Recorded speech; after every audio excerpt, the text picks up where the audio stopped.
Hi, my name is Erica and I'm a homeschooling mama to two kiddos, a preschooler and a rising fourth grader.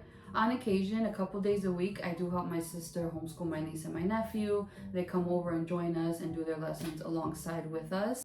School for us starts in about a week and a half, which means I have a lot of organizing to do. And we're gonna start with all the new curriculum that came in because the amount of boxes is too much. So we have to empty those out, organize what goes where, which are the individual books for each kiddo depending on their grade, and then which are the group subjects and all that fun stuff. So I thought I'd share it. I know a lot of moms are in the same stage as I am right now, which is just redoing the whole homeschool space as far as just purging and organizing. And so I really appreciate those videos because they give me so many ideas on how I can organize and categorize certain things. So I thought I'd share what we do in our corner of the homeschool world. If all things homeschool, mom life, all that good stuff is something that you're interested in or you enjoy watching while you're lesson planning yourself, please feel free to subscribe, like, and comment. That would help me out in knowing if I'm talking into the abyss or if there's any other moms out there like me who really truly see YouTube and the homeschool community that's on here as an actual amazing source because of how much information is out there and how many incredible moms are doing phenomenal things in their homeschool space, whether it's in a room or the dining room or a teacher cart, which is how we got started before a room in our home became available. So yeah, all that to say, tag along. I absolutely love following back because I was a early elementary school teacher for 18 years before deciding to homeschool my kiddos. And so even with all that experience, it's very different when you go from a classroom with 30 kiddos to your 2, sometimes 4 at home. And so I'm always reaching out to moms, always trying to learn from others, moms especially that have multiple kids. I'm hooked on those channels because it's just amazing how they multitask and they're able to balance everything. And so anyway, I can make a whole other video. Clearly, I can't shut it off about that. But anyway, comment, subscribe, and like this video if you like homeschool organization and all the craziness that comes with that. That was my pup. He's 6 months, so you might hear that in the background a couple times. Okay, let's get started. Okay, so this is all of my daughter's curriculum. She's in preschool, like I mentioned earlier, and so these are her language arts and her math and handwriting. My nephew keeps most of his things here since he comes by, a couple times a week.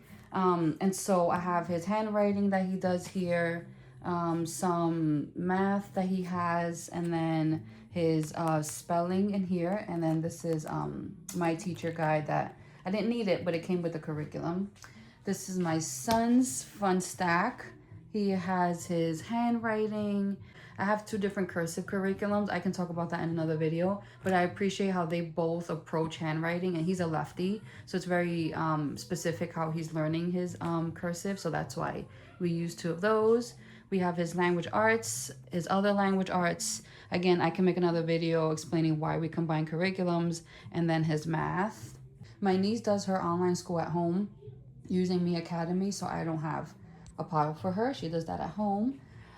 These are group subjects. So one of them of the group subjects this year is going to be Spanish. We are fluent, but I would love the kiddos to learn how to read and write Spanish, not just understand it and speak it. So that's why I pulled out a curriculum, because I can talk to them in Spanish all day, but it's very specific how you teach reading and writing it. And so I definitely needed something to hold my hand on how to do that. So I went with Becca.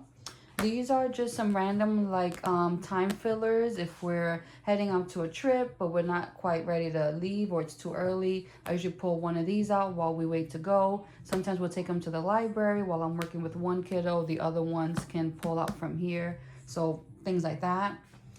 These are electives. I'm pretty sure my son is going to want to go into engineering. It's something he talks about all the time, and I think that's where his heart is starting to really hone in on.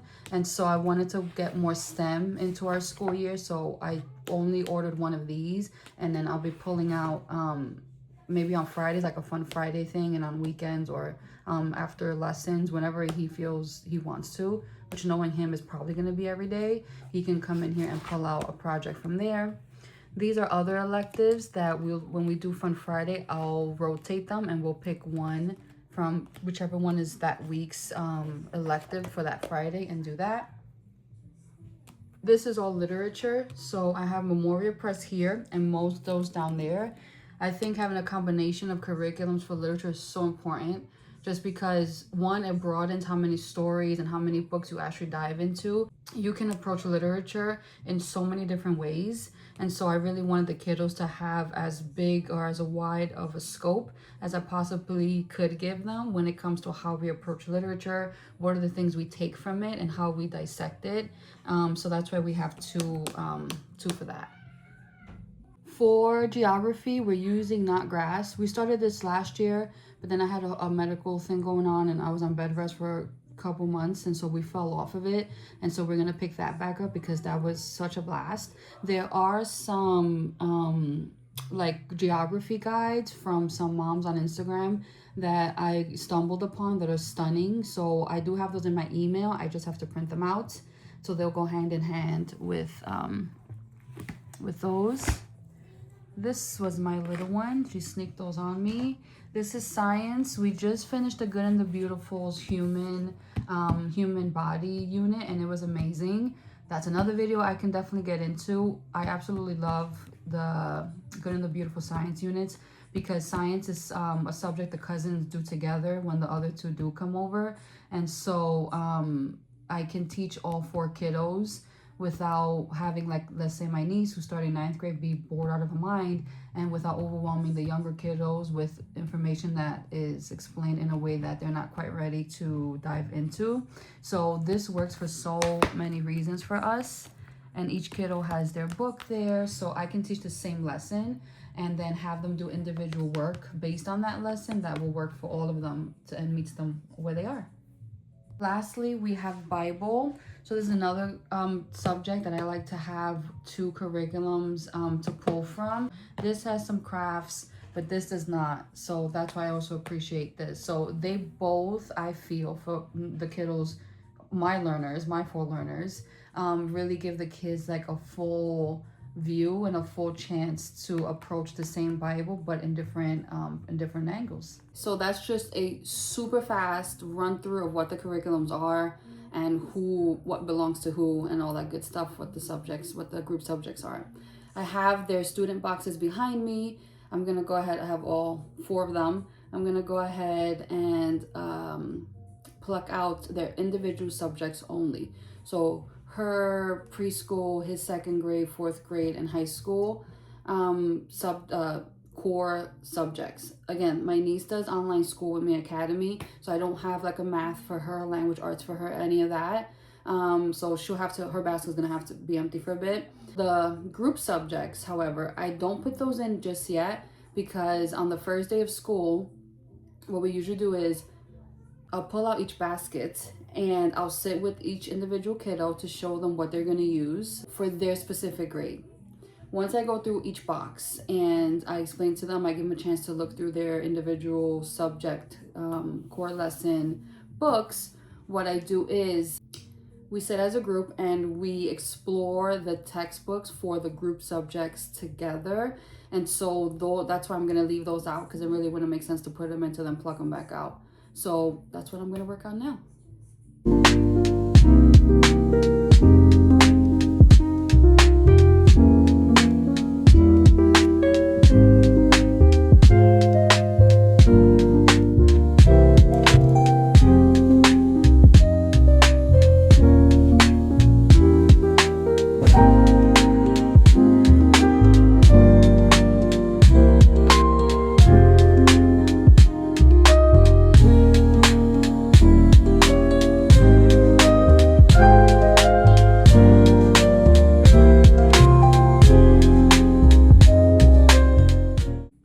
So the 3 youngest kiddos have their core classes. Like I've mentioned, she's starting 9th grade and she's been doing it online with me academy or Mia Prep. And so she doesn't have like a math or textbook. She does the PDFs, but she takes them with her, so there's nothing that stays here. My kiddos, of course, leave their things here, and then these are books that when my nephew comes over to do school with his cousins, he can pull out from after he's done whatever it is he's been assigned at, from home. And so this is what it's gonna look like for now. I still have the group subjects to do, but like I mentioned earlier, we sit together and look through those, and then we put them in our bins, in our boxes. And so I'm just gonna leave those out. This looks still like I did nothing, but it's a lot of it is like teacher guides that I still have to pluck out from this.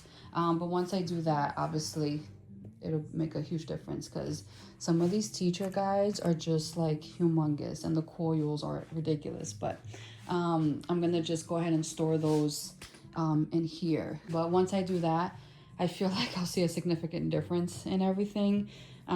So anyway, this is the progress so far, and this is really as much as I can do until I take my teacher guides out, and then also put away our group subjects that I won't be needing until the first day of school. All right, mamas, thank you so much for hanging out with me today. This is literally part one, because I still have a long way to go, but we'll get there. We do every year. I panic every year, and every year everything comes together beautifully. So I just have to trust the process, even though I am the process, because I have to decide where everything goes. Anywho, thank you so much for hanging out with me again. Please like, comment, and subscribe this video. It would be a huge favor to me, and would also let me know if this is something that other fellow mamas would love to talk to me about and chat with me about. If you have any organizational videos for like back to school, please link them down below, or just point me in the direction of your channel. I would absolutely love to check it out. Usually while I'm doing this, right now I have a little bit of jazz going on, but 100% of the time I have a YouTube mom sharing what she's doing, and it's almost like we're both in the trenches together. So if you have a YouTube channel, if you have a video, or some of your favorite moms that you'd love to follow that also are discussing right now organization in the homeschool space, please let me know. I'm all about it. And if you have any questions, let me know. See you in the next one. Now I gotta go reheat this for the 4th time today, but okay. Bye.